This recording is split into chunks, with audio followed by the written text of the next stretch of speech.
नमस्कार, मैं राकेश कुमार राजकीय महाविद्यालय प्रतापगढ़ में आपका एक बार पुनः स्वागत है। साहित्य की चर्चा परिचर्चा के अंतर्गत आज हम भक्ति काव्य सरिता की द्वितीय इकाई सूरदास के काव्य के अंतर्गत भ्रमर गीत काव्य का अध्ययन करेंगे। जैसा कि आप सभी को पता है, कल हमने सूरदास की सगुण भक्ति काव्यधारा में उनका स्थान निर्धारित किया था। आज हम भ्रमर गीत काव्य की एक व्याख्या के अंतर्गत हम उसके भ्रमर गीत काव्य के स्वरूप को समझेंगे।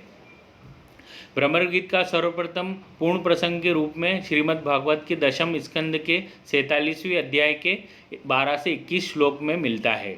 हिंदी साहित्य में भ्रमर गीत काव्य परंपरा का प्रवर्तन सूरदास ने ही किया था।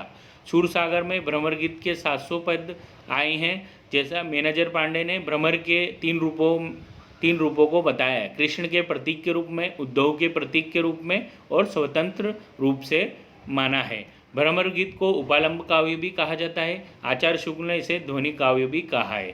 भ्रमर गीत की रचना कृष्णदास ने भी की भक्ति काल के अंतर्गत, और अष्टछाप के कवि नंददास ने भंवर गीत का आधार पर उद्धव और गोपी के दार्शनिक आधार पर उसका विवेचन किया है।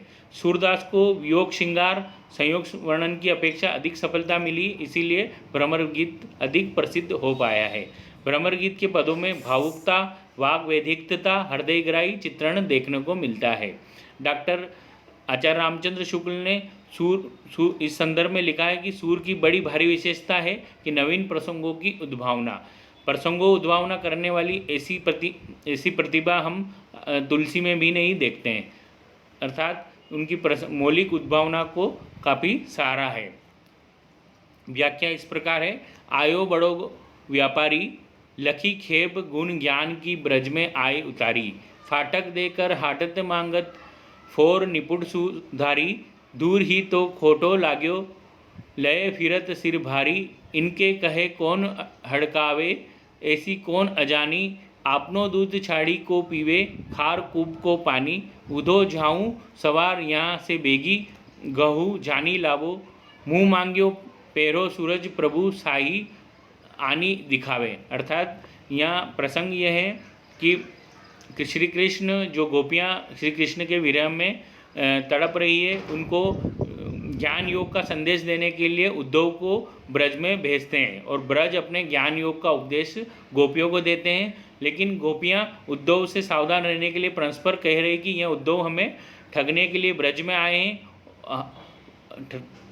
और हम इतनी मूर्ख नहीं कि इनकी बातों में आ जाए। कौन सा मूर्ख होगा जो प्रेम और भक्ति को त्याग कर नीरस योग साधना को ग्रहण करेगा। हाँ, यदि उद्धव कृष्ण को एक बार यहाँ ले आवे तो हम उन्हें मुँह मांगी वस्तु देने को तैयार है।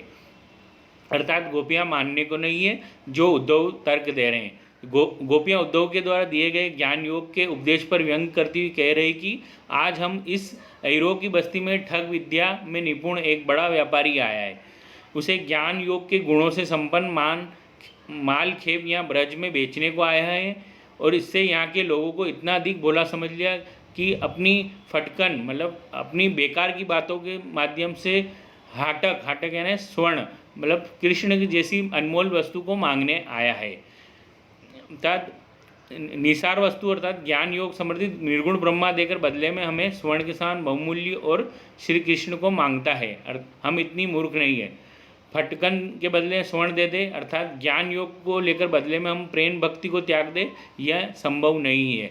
अर्थात इसका माल कोई भी नहीं खरीदेगा, इसलिए यह उसका भारी बोझ सिर पर उठाए धीरे इधर उधर भटकता फिरता रहा है। यहाँ ब्रज में ऐसा कोई अज्ञानी नहीं है जो इसकी बातों में आकर धोखा खा जाए, अर्थात इसका माल कोई खरीदेगा नहीं। अपने घर का मीठा दूध त्याग कर कौन मूर्ख है जो खारे कुएं का पानी पिए। यहाँ मीठा दूध प्रेम और भक्ति का परिचायक है तथा खारा पानी ज्ञान योग के लिए प्रयुक्त हुआ है। हे उद्धव, तुम यहाँ से शीघ्र चले जाओ, तनिक भी मत देर लगाओ। यदि तुम अपने साहू महाजन कृष्ण को उनके दर्शन करवा दो तो बदले में हम मुँह मांगी कीमत तुम्हें मिलेगी। विशेष इस संदर्भ में यह रहेगा, यहाँ कृष्ण को स्वर्ग के समान अमूल्य और स्मरणीय तथा ब्रह्मा को निसार वस्तु के समान उपेक्षणीय घोषित किया गया है। गोपियों की वचन विदग्धता दर्शनीय है।